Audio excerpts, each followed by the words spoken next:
It's where you go to bike, hike, and stroll miles of pathways over more than 7,000 acres of parkland. A place to go explore rivers and fish their bountiful waters. Natural places to go marvel at magnificent wildlife while you play outdoors and go wander charming communities. Find all this and more at Destination Downriver. Give it a go. Today's podcast is presented by MarketInsights.us, with the podcast on YouTube produced by the City of Taylor's Media Center. Thank you to our team sponsor, Allegra, Marketing, Print, and Design. Let Allegra assist you with your print, mail, design, and signs. Located in Wyandotte, Michigan, or call 734-284-5330. Hello, I'm Karl Ziomek, and welcome to another installment of Destination Downriver. This region doesn't immediately come to mind when you're looking for the perfect getaway weekend spot or a boutique B&B in an unforgettable location with impeccable services. That's primarily due to the region's historical reputation as a working-class industrial area rather than a tourist destination. These two reasons, coupled with the decline in the B&B industry across Michigan and the fact that this section of Wayne County is already home to most of Detroit's traditional hotel rooms, add up to why Downriver isn't top of the mind when looking for quaint bed and breakfasts. But like most things about Downriver, perception isn't always reality. Flat Rock's Sanctuary Bed and Breakfast on the Huron River is a place that certainly embodies its name while defying commonly held expectations about this region. This is an intimate boutique B&B that sits on 5 beautiful acres of wooded green space along the Huron River in Flat Rock. The sanctuary was founded by nature-loving entrepreneurs Dora Hill and husband Ed. The couple's shared passion for exploring and great food became the platform for building a lodging business built on service, design, and simplicity. Let's meet bubbly Dora and take a personal tour of their delightfully comfortable and stylish riverfront guest lodge.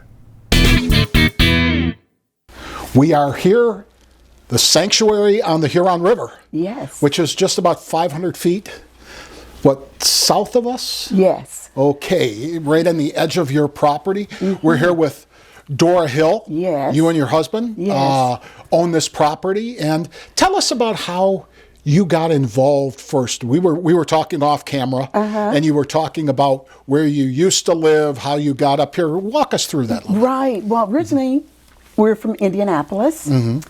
I was born and raised there. My husband, he was from Pennsylvania. Mm-hmm. Worked for Ford. The Ford plant closed. Mm-hmm. So we were headed to Chicago to that plant, and we lived there for about 8 years or so. Mm-hmm. Then there was another transfer here to the Flat Rock plant. Mm-hmm. And so we've been here now, about 8-10 years, I believe. Now, how did you decide to open a bed and breakfast here in a spot in south of Detroit, in Flat Rock, Michigan, of all places? Well, Flat Rock, this area, the Downriver area, was my home at the time, and I didn't know if it was going to be our permanent residence, but after living here for a number of years, I absolutely fell in love with it. The trees, the weather, just the rural feel. You feel like you're far up north, but you're right here, just 19 minutes from the airport, 25 minutes from downtown, and so I said, hey, I think I want to live here. I think I want to buy a home here. Just far enough to get away. Yes. Exactly. Yes. Did you have your eye on this particular property, or did it just come up? Or oh, that's a long, winding story. Okay. After coming out of COVID, I decided, yes, I think it's time. This is where I want to live. Let's start looking for a home. But if you remember, during that time, there was a bidding frenzy. People were actually auctioning their homes, closing the auction Friday at 12. So people were actually bidding on properties. So we started bidding, and it took about 6 months after losing one property after the other and getting outbidded. This property was one of the last ones that was on the river. And I thought, oh, I don't know. The pictures weren't that great, but I thought I'd come and take a look. And once I got here, walked the grounds, it was in the middle of February, snow was up to our knees, but all I heard were the birds. And I mean, it was a chorus of birds as we walked to the river. And I thought, oh my gosh, this is a sanctuary. Listen to those birds. And when we crossed over the hill and got to the river, that's what sold it for me. And the house itself is lovely. It's mid-century modern. So it kind of, it gave me a nice feel for what I was trying to accomplish. I didn't tell our realtors that I was looking for a place to host a bed and breakfast. I wanted to keep it close to my vest because there were none in the area, and I wanted to be the first. Now, in your previous experiences, in Indianapolis, elsewhere, did you have bed and B&Bs? No. No? No. Okay. What keyed you to that? Well, it felt like a perfect match for my gift and love for hospitality. My dad was a Baptist preacher. We were always hosting people in our home, specifically on Sundays, having dinners. We hosted out-of-town guests as well. And I'm a chef. I love to cook. It just felt like a good match, but it's actually what retirement looks like for me. Which is a nice retirement. Yes. In Indianapolis, I owned a home health agency. So we were placing individuals in private homes. I did a lot of executive assistance work for a lot of well-known families in the Indianapolis area. And so it was just a good match for my love for cooking, my love for hospitality, and also house management. Now, have you and Ed do a lot of traveling? Have you done a lot of traveling? We have. Tell us about some of your travel. Well, I love the Caribbeans. Okay. I often say I'm from the Midwest, but my soul is from the Caribbeans. So we've been to all points in the Caribbeans: Venezuela, Brazil, the Jamaica, Grand Caymans, Aruba, all the warmer climates. I like to live in the Midwest and vacation in the Caribbean. So.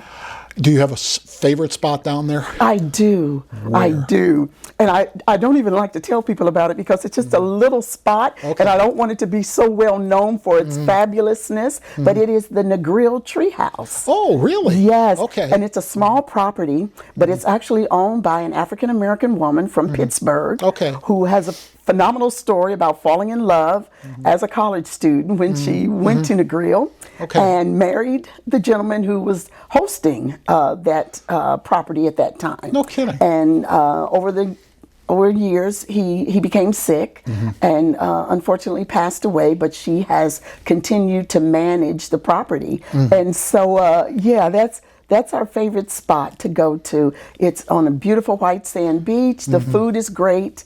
It's just a lovely place to go when you really want to relax. It's almost like going in that direction to the Caribbean. You can't make a mistake. No, you really can't. The weather is perfect most times of the year, except for hurricane season. You want to avoid that at all costs. Tell us about your background as an executive chef.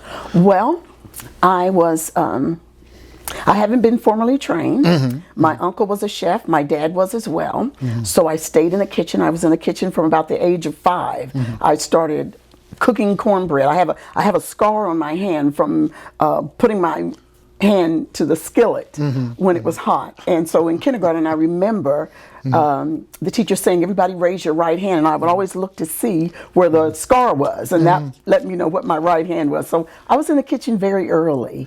And from just that love, out of 7 children, I'm one of 7. And so that was my way to spend time with my mom.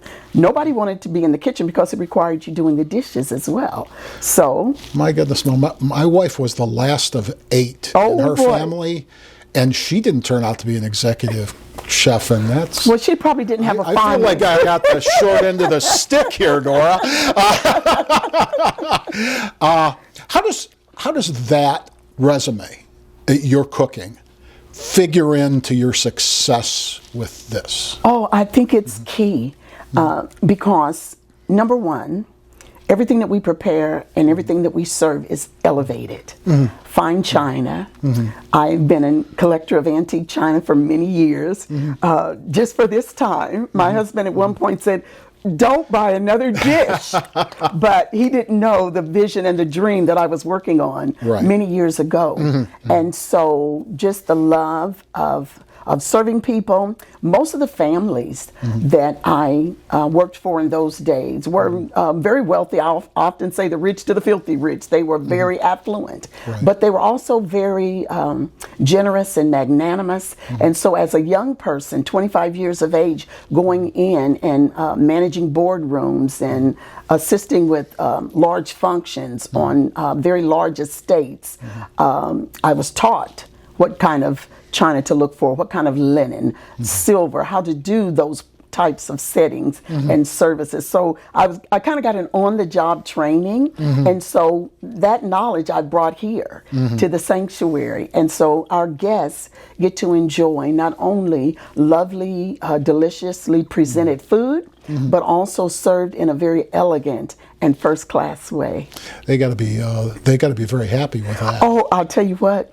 We currently have the highest rating of any accommodation south of downtown. Really? Expedia rates us 10, as well as Hotels.com exceptional. Wow. So our service here, even though we're a small boutique, we do offer first-class concierge service.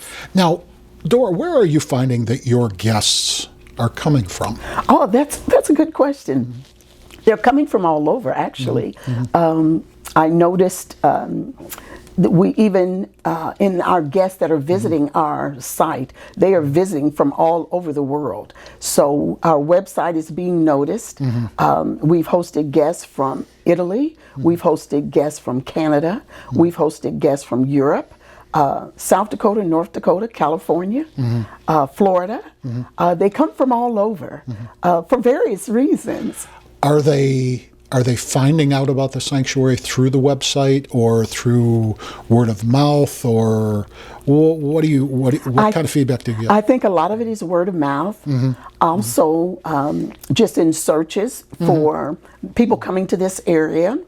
When they Google or research, we pop up with a tremendously fabulous ratings and reviews, and those help a lot because when a guest talks about their experience and they share it in a review, then others read it, and so they are encouraged to come as well. Becomes that much more meaningful, doesn't it? Yeah, no doubt about that. When your guests are here, where does their interest lie, or is it varied? I mean, are they coming to an event in Detroit, but they want to stay outside the city? Are they coming here for the outdoorsy feel and the bird watching and the river? And tell me. All of the above. Okay. Our guests are the reasons they come are as unique as our guests. We're getting ready to get into the time of hosting our fishermen that are coming into the area because Michigan's fishing season begins around the 1st of April. So a lot of influx coming into the area. They like this spot because we have lots of parking for their trucks and their boats, and we're not too far from places where they can, have access to the Detroit River. So we get a lot of those folks coming in. And then around the end of April, middle of May, we have people coming through looking for the yellow warblers and the bluebirds and the other birds that are migrating back into the area. Then we have people who have lived in this area, moved away, and they come back. We have one guest that has been a repeat guest for our entire 4 years. She was born and raised in the Flat Rock area. Her husband is a physician in South Dakota, and so when they come back to this area, they visited us once, and now we are their stop every time they come, and they generally will stay for about 4 to 5 days. Do you good businesses usually make adjustments? They listen to their customers really carefully, and the smarter CEOs do make those type of adjustments. Yes. Can you share any adjustments that you've made on the run that, hey, I didn't think about this, but he or she told me that's what they're looking for? Can you give us an example, maybe? Absolutely. Everything for us is about listening to what our guests want. We have recently updated our shower so that it is easily and more accessible for the older guests. So there's no step up, it's just an easy access.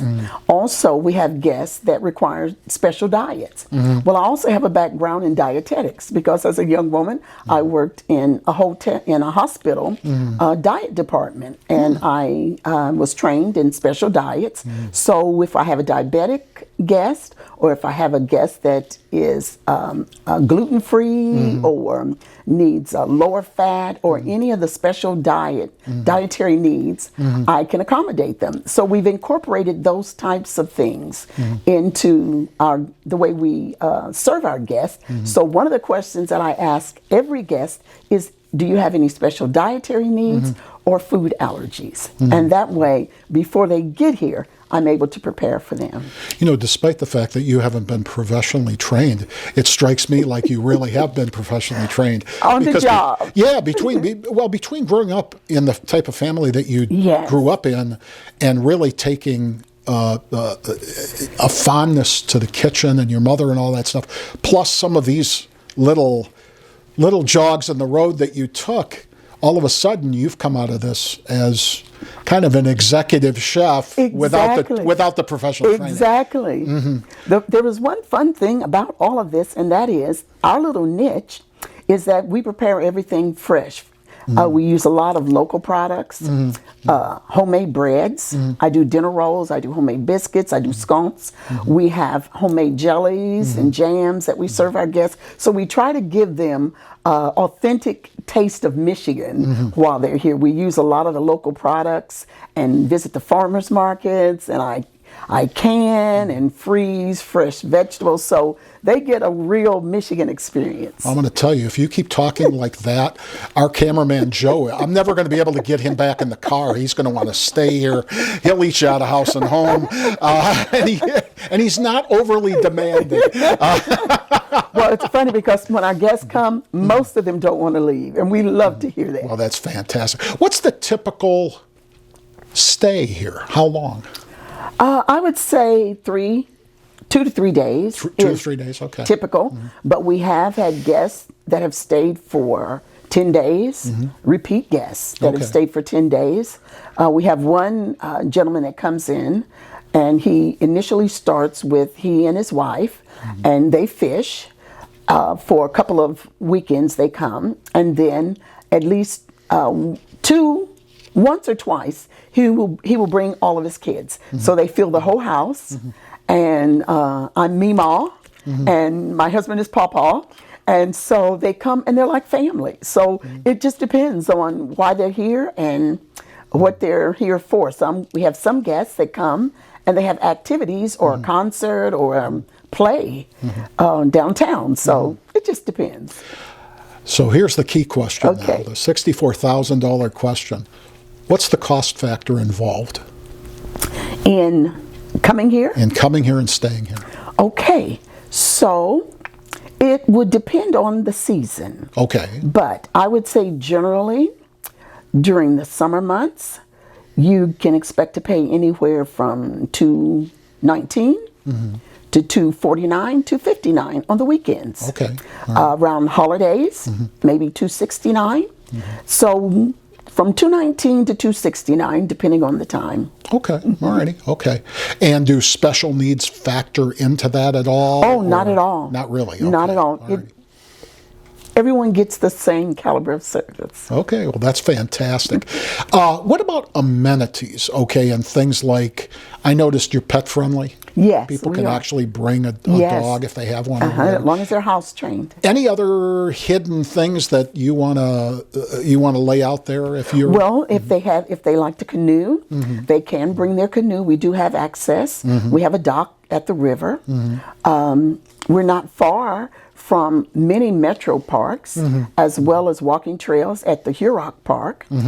There's antique shopping. on Telegraph, as well as the Speedway, which is close by. And Flat Rock in itself has so many fabulous little nooks and crannies and shops for people to visit. I think they'll be pleasantly surprised when they come. We have fabulous restaurants close by, even though we provide breakfast. And we also have serve welcome appetizers when they first arrive. But if they want to have dinner, there are lots of nice restaurants in the area as well. Dora, do you ever work combos with anything, like if there's a given entertainment thing going on, like a concert or say any of the restaurants? Do they work with you? Or? They do. They help when our guests come in and they're wanting to get a table. Usually if I call and make the request on behalf of the sanctuary, we usually get our guests seated. And Flat Rock is growing, and all of those, you mentioned nooks and crannies and all these kind of cute little unique shops. Yes. It really has been adding and adding and adding. Flat Rock's quite a neat community. Yes, and on the grounds itself, we are a certified wildlife habitat. So they're going to see all kinds of creatures of nature depending on what season they come. We have deer, we have wild turkeys, of course we have rabbits and possums and all kind of critters. We have bald eagles. And so when people come, those that come totally for relaxation, they love to spend time on the grounds. We have smokers and barbecue grills out at the river, picnic tables. So we've hosted weddings, we've hosted reunions, we've hosted corporate board retreats. So it just depends, whatever reason they come, we usually are able to accommodate them and give them a good experience. Now, lastly, if people want to get in contact, if they're interested after they've watched Destination Downriver, what's the best way? What's your website? Our website is the Sanctuary on HuronRiver.com. Okay. And they can call us as well. And our number is 708-541-0718. Fantastic. Well, thank you for having us my here. This has pleasure. been, it's always a pleasure coming to Flat Rock. Thank you. This has been quite the friendly surprise, to say the least. Thank you so much. All right. It's a joy having you. If you're looking for an ideal spot to enjoy an extraordinary weekend getaway, I think we found the right place. You'll be surrounded by fresh flowers, beautifully appointed bedrooms, delicious gourmet food, and exceptional hospitality services. The Sanctuary on Huron River is an ideal spot. You won't be disappointed by what will truly be an unforgettable experience. Thank you to our team sponsor, Allegra, Marketing, Print, and Design. With a special thanks to our production partners here at the new Taylor Media Center. Thanks for listening and watching. Please visit our website, destinationdownriver.com, or our Facebook page, and be sure to join us for next month's podcast.